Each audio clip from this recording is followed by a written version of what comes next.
I'm gonna show you how to dribble between the legs for absolute beginners. Okay, first things first, a lot of beginners, you'll see them basically do their between the legs by lifting the opposite leg. And that's something you can do to just start to get the feel for it.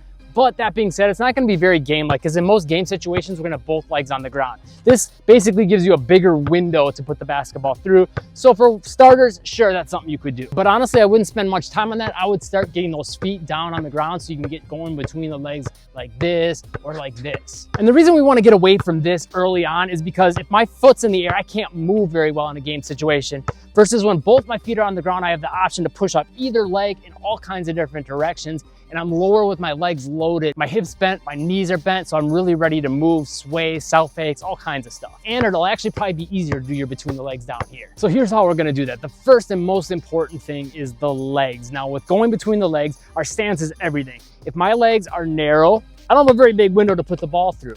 If I have my legs wide, but I'm sort of upright, I can still hit my legs, as you can see there. So what we wanna focus on is having our legs spread apart and get that butt down. Now, one thing that'll help is don't have your feet exactly squared. If you're gonna go between the legs to the right hand, bring that right foot slightly forward. Drop that butt down, and now we got a nice big window where the ball can go through, but also since we've dropped our hips down, my hand can swing through my legs easier. If I'm more upright, it's much easier to have that basketball hit my leg, and there's more aiming required. But if I got that nice low wide stance, watch what I can do with my hands. I can literally clap them together. If I'm up here, that's not gonna happen. So that stance is the first hack. The next big hack is to think about making every between the legs as close to a clap as possible. I can do that with my eyes closed, piece of cake. This will help with you not having to look at the dribble so much, number one, but number two, it'll just make that control a lot easier if I'm making it close to a clap every single time when I bring the ball down to the ground. And then I can rely a little bit more on my body's natural feel and intuition, and I don't have to be so great with my control and all that stuff. And another hack that ties into that clap hack is thinking about getting our hands close to each other on the catch and the release. So not only are my hands low to the ground, but I'm also not having them wide. I'm getting them nice and close on the catch and the release. And I can do them real tight now with my between the legs, or I can do them a little wider by just letting that ball float a little longer. So here's a couple other hacks that'll help you. There's gonna be times where you want your between the legs to be a little bit more of an upright stance. So when you're doing that, think about tapping one of your thighs or under your hamstring. Super upright, I like to tap either this thigh or even kind of brush this thigh as I'm releasing the basketball. And that'll put the basketball in the same spot every single time. So now I don't have to look at it. And on my reverse between the legs, I'll slap right here. When I get lower, I'm gonna slap more by that hamstring, almost underneath the knee. Two other hacks that'll help you. Think about there being a sheet of glass between your legs and you have to break that glass.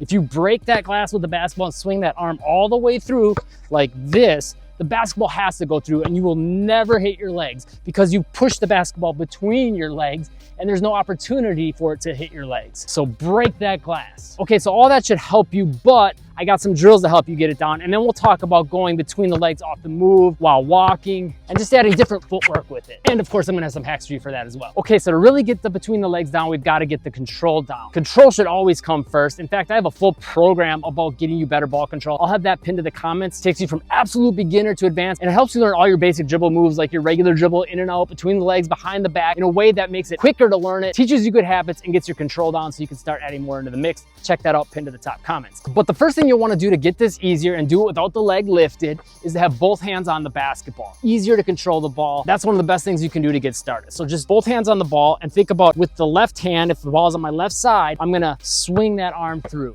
So I have both hands on the ball. I'm just gonna swing that arm through. You can do the tap the hamstring thing we talked about before if you're a little more upright, or you could do the tap the back thigh. You get a little lower, you can tap here. But I think the best way to think about doing it is to get in that nice, really wide, really low stance, break that glass, but also have this hand waiting here, and then try to catch it with two hands, just like that.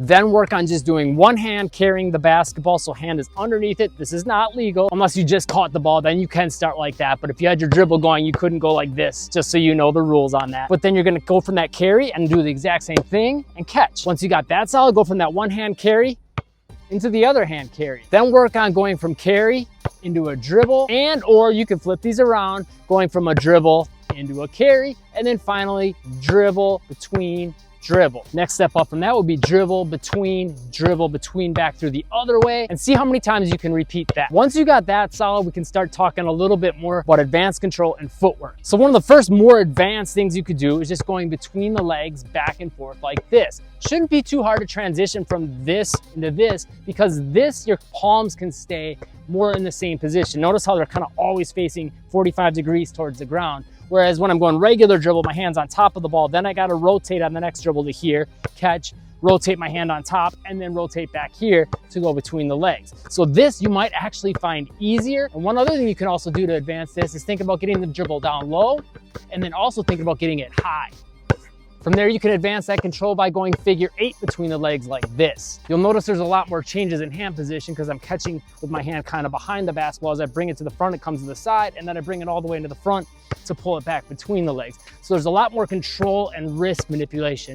Also notice how I sway my hips and my chest. As I'm going between the legs over this leg, I kind of lean over that leg. Now I'm really exaggerating it here, but more often than not, it'll be a little bit more slight. See how I'm just kind of swaying side to side, but that'll help you with both rhythm and control and putting yourself in a good position to have a nice window to get the ball under here. Versus if I'm here, it just feels a little bit more awkward. Then to start adding a little more footwork into the mix, first two things you'll probably want to do is do it while walking.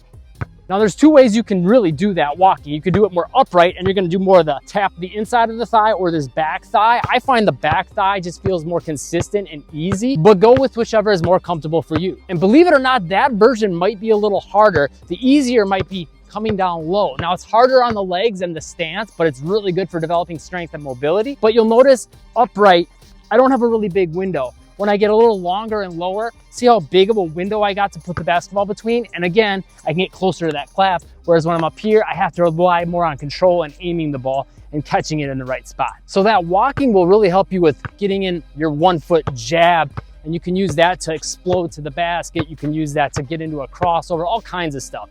But the other thing you'll want to make sure you have down is your drop and or scissors. So what you want to start with for that is coming from more of an upright stance, dropping down into this split stance, and then going between the legs. So to do that, you want to think about having a little bit more of an upright and narrow stance. And from that, you're going to drop down into that normal between the leg stance that we were doing like this. Key thing to think about is at first, go ahead and hop a little higher. But as you get better, you want to think about just making that squeak sound with your sneakers.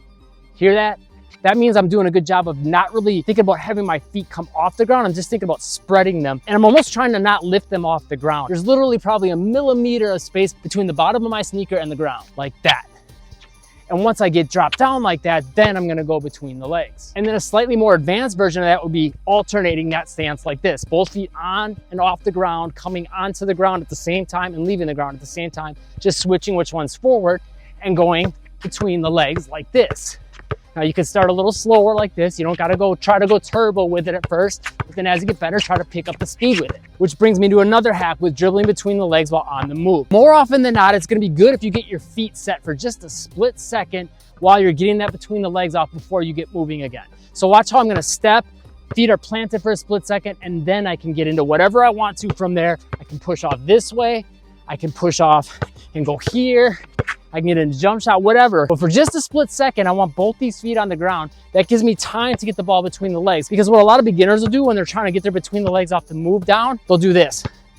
See how it hit that back leg? And a lot of times because they're trying to do things too fast and move too quick, and then this back leg gets in the way and the ball will hit it. Or even sometimes it'll be this front leg moving up too soon and it'll kick the basketball. Okay, so with all this stuff in mind, you'll definitely want to get that ball in a string program that's pinned to the comments. And if you want to take your between the legs next level with some advanced variations of footwork, check out this video right here and this video right here for the reverse between the legs footwork options.